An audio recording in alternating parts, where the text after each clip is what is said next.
नमस्कार, मैं MK. Jha, history lecturer Jharkhand, एक बार फिर से आप सभी का अपने इस डिजिटल प्लेटफॉर्म डिजिटल क्लासरूम में एम.के. झा में स्वागत करता हूं।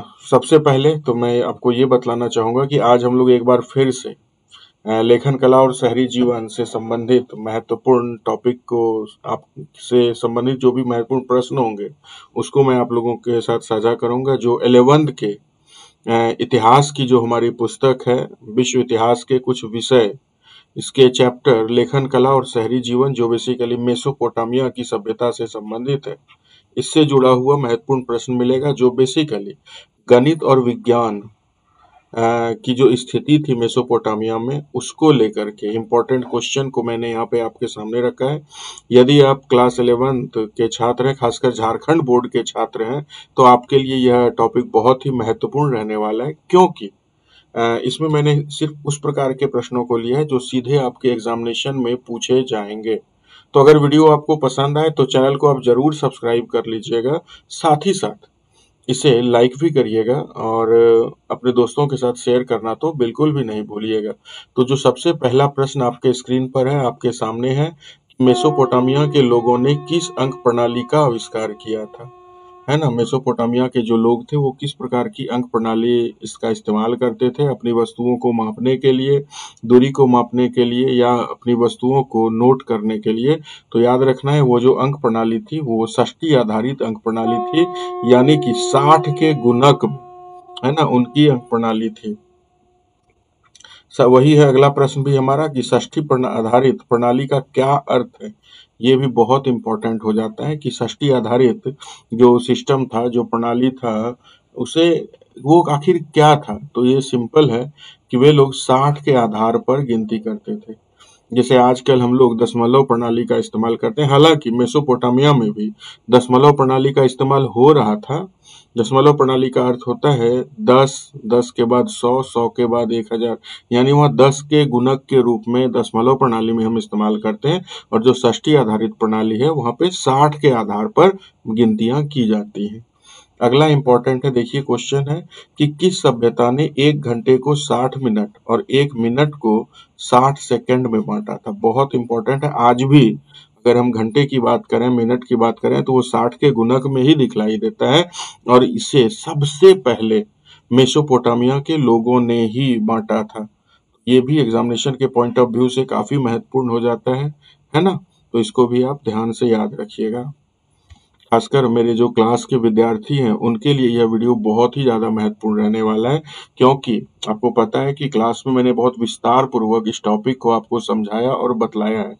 बस ज़रूरत है आपको इस वीडियो को 2 से 3 बार देखने की। इससे आपको क्या फ़ायदा होगा कि जब आप एग्जामिनेशन में जा रहे होंगे तो आपको सीधा इन प्रश्नों से सामना होगा, और इस तरह के प्रश्न के उत्तर आप पहले से जान रहे होंगे। अगला हमारा प्रश्न है कि किस सभ्यता ने एक वर्ष को 12 महीनों में विभाजित किया था। ये भी बहुत इंपॉर्टेंट है। आज वर्तमान में भी हम उस वर्ष को 12 महीनों में विभाजित करते हैं, और मेसोपोटामिया के लोगों ने ही सबसे पहले वर्ष को 12 महीनों में विभाजित किया था। ये भी बहुत इंपॉर्टेंट फैक्ट है, इसको भी आप याद रख सकते हैं। अगला है, मेसोपोटामिया के लोग किस कैलेंडर का उपयोग करते थे, है ना। ये भी मैंने आपको क्लास में डिटेल से बतलाया था कि मेसोपोटामिया के जो लोग थे वो चंद्र कैलेंडर, यानी चंद्रमा पर आधारित कैलेंडर का इस्तेमाल करते थे, और चंद्रमा के आधार पर ही मेसोपोटामिया के लोग समय की गणना किया करते थे, है ना। चंद्रमा की जो स्थिति होती थी तो उसके आधार पर ही महीनों को वो समझते थे, और चंद्रमा के आधार पर ही वार्षिक गणना की जाती थी, है ना। तो ये भी एग्जामिनेशन के पॉइंट ऑफ व्यू से काफी महत्वपूर्ण है। अगला है, किस सभ्यता ने सौर और चंद्र ग्रहण की सबसे पहले भविष्यवाणी की थी। तो सौर और चंद्र सभ्यता की भविष्यवाणी करने का श्रेय भी मेसोपोटामिया के लोगों को ही जाता है ना। मेसोपोटामिया के ही लोगों ने सबसे पहले सौर और चंद्र ग्रहण की परिकल्पना की या इसकी भविष्यवाणी की थी। तो ये भी एग्जामिनेशन के पॉइंट ऑफ व्यू से महत्वपूर्ण रहेगा, तो इसको भी आप याद रखिएगा। और मैं बार बार कह रहा हूँ कि इस वीडियो को आप 2 से 3 बार जरूर देख लीजिएगा एग्जामिनेशन में जाने से पहले। आगे अगले प्रश्न की ओर चलते हैं। अगला है, मेसोपोटामिया के लोग किस खगोलीय वस्तु का अध्ययन करते थे। बहुत इंपॉर्टेंट फैक्ट है, तो याद रखना है कि मेसोपोटामिया के लोग जिस खगोलीय वस्तु का अध्ययन करते थे वो बेसिकली ग्रह और तारों की जो स्थिति थी, है ना, साल में किस तरह से आसमान में तारों की स्थिति बदलती थी, उसका उन्होंने बहुत ही विस्तार से अध्ययन किया था और ग्रहों की स्थिति के परिवर्तन को उन्होंने देखा था। अगला क्वेश्चन भी बहुत इंपॉर्टेंट है। हालांकि शून्य का आविष्कार सबसे पहले भारत में हुआ था, भारत के विद्वानों ने किया था, लेकिन शून्य का उपयोग किस रूप में होता था, तो स्थान धारक के रूप में। मेसोपोटामिया के लोगों ने ही ये बतलाया।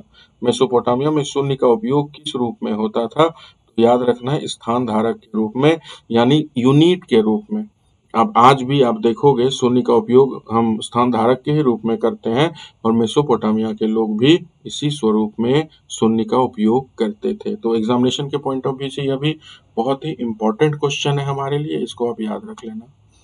अगले प्रश्न की ओर चलते हैं। अगला है, क्या मेसोपोटामिया में दशमलव प्रणाली का भी उपयोग होता था?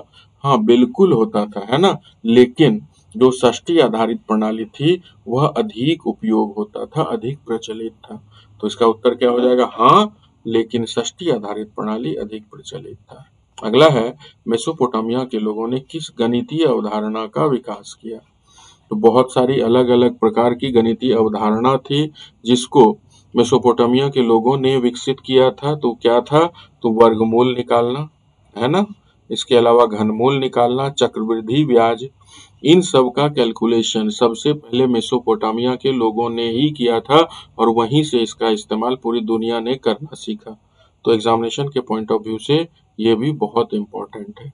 तो उम्मीद है आज का यह टॉपिक भी आपको पसंद आया होगा। गणित और विज्ञान पर आधारित यह टॉपिक एग्जामिनेशन के पॉइंट ऑफ व्यू से बहुत ही ज़्यादा महत्वपूर्ण रहने वाला है। अगर आपने इस वीडियो को देखा, आपको पसंद आया, तो चैनल को आप ज़रूर सब्सक्राइब कर लीजिए। जो मेरे क्लास के बच्चे नहीं भी हैं उनके लिए भी यह इम्पोर्टेंट है, क्योंकि इस तरह के प्रश्न एग्जामिनेशन में डायरेक्ट पूछे जाएंगे, खासकर 11th के एग्जामिनेशन में, और खास करके न सिर्फ 11th के एग्जामिनेशन में, यदि आप DSSB या फिर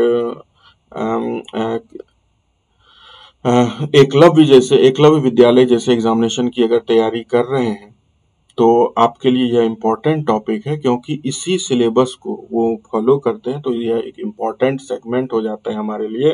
तो इसे आप जरूर इस चैनल को सब्सक्राइब करिए, साथ ही वीडियो को लाइक करिए और अपने दोस्तों के साथ साझा तो बिल्कुल करिएगा। आज के इस वीडियो में इतना ही, मिलते हैं आप लोगों से किसी और वीडियो में। धन्यवाद।